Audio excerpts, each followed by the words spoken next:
Communiqué final de la réunion du Conseil exécutif du Rassemblement pour la patrie et la modernité du jeudi 28 novembre 2019. Le Conseil exécutif du Rassemblement pour la patrie et la modernité a tenu à Libreville sa réunion hebdomadaire ce jeudi 28 novembre 2019 à partir de 14h30 sous la présidence du patriote Alexandre Barrot-Chambrier, président du parti. À cette occasion, le Conseil a procédé à un large échange de vues sur l'actualité internationale et nationale, ainsi que sur les questions relatives à la vie du parti. S'agissant de l'actualité internationale, le Conseil exécutif du RPM a pris note de la tenue à Yaoundé au Cameroun le 22 novembre 2019 d'un sommet extraordinaire des chefs d'État et de gouvernement de la zone CEMER destiné à examiner la situation financière, économique et monétaire dans la zone et d'analyser les perspectives des économies de la sous-région. Sur les questions économiques, le RPM reste circonspect quant à l'excès d'optimisme affiché par le sommet, eu égard à la lenteur observée dans la mise en œuvre des réformes indispensables dans certains pays de la sous-région. Sur les questions financières, le RPM note la même lenteur dans l'examen des réformes envisagées pour tenir compte de l'évolution de l'environnement relatif à l'utilisation d'une monnaie commune, et ce, contrairement à la zone CEDEAO où le processus d'intégration monétaire est plus avancé. Pour ce qui est de l'actualité nationale,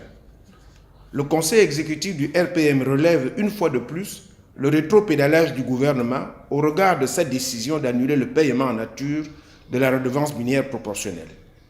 Il souligne à nouveau les incohérences et l'amateurisme du pouvoir en place qui annonce des mesures tambour battant pour faire marche arrière, toute honte bue quelques semaines après.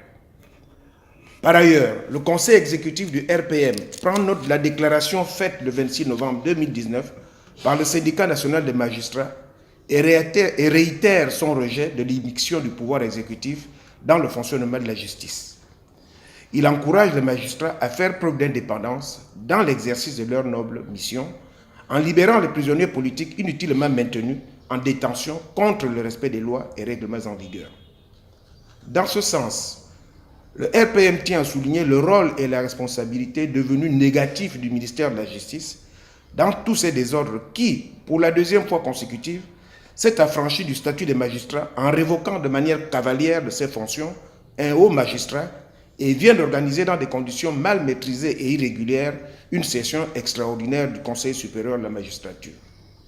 À cet égard, il réitère la nécessité de mettre en œuvre une réforme qui ne permettra plus au président de la République d'être le président du Conseil supérieur de la magistrature en vue de parvenir à l'indépendance réelle du pouvoir judiciaire, préalable à un fonctionnement serein du service public de la justice. Le Gabon a un urgent besoin, dans son ordonnancement juridique, de l'affirmation dans les faits de la séparation des pouvoirs pour garantir de véritables contrepoids. Le Conseil exécutif du RPM continue à suivre avec une grande attention le déroulement de l'opération dite anticorruption déclenchée il y a quelques jours et s'étonne que certains découvrent maintenant l'existence d'un vaste réseau de détournement et de blanchiment de deniers publics ainsi que d'enrichissement illicite. Le RPM tient à rappeler qu'un groupe de députés, à l'origine de sa création,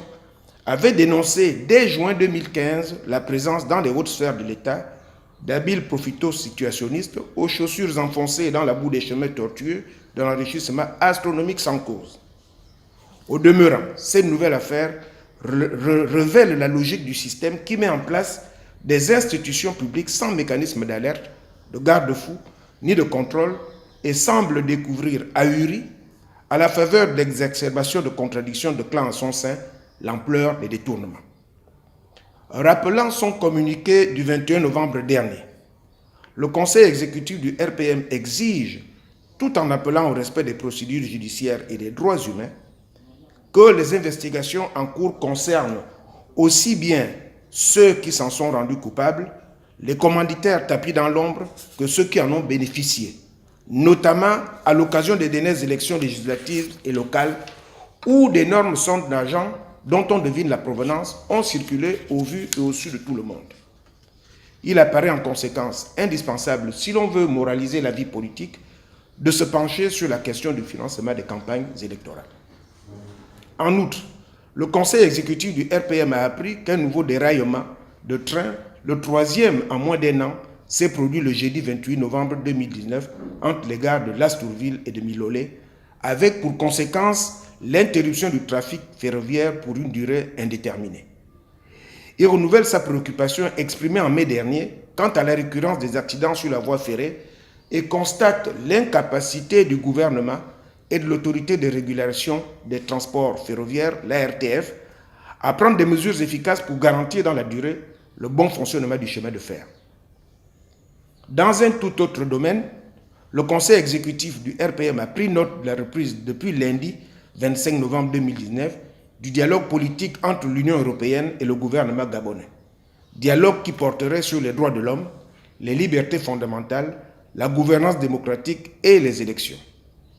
Il espère que ce dialogue permettra de faire avancer la cause d'une véritable démocratie dans notre pays,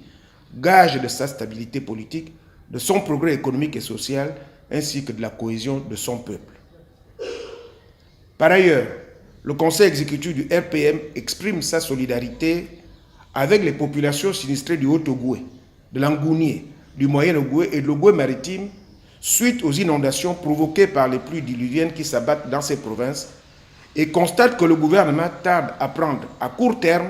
les mesures permettant de soulager leurs souffrances et à moyen et à long terme des mesures permettant de limiter l'impact des phénomènes naturels à l'origine de ces situations catastrophiques. Enfin, concernant l'avis du parti, le conseil exécutif a pris note du rapport du secrétariat exécutif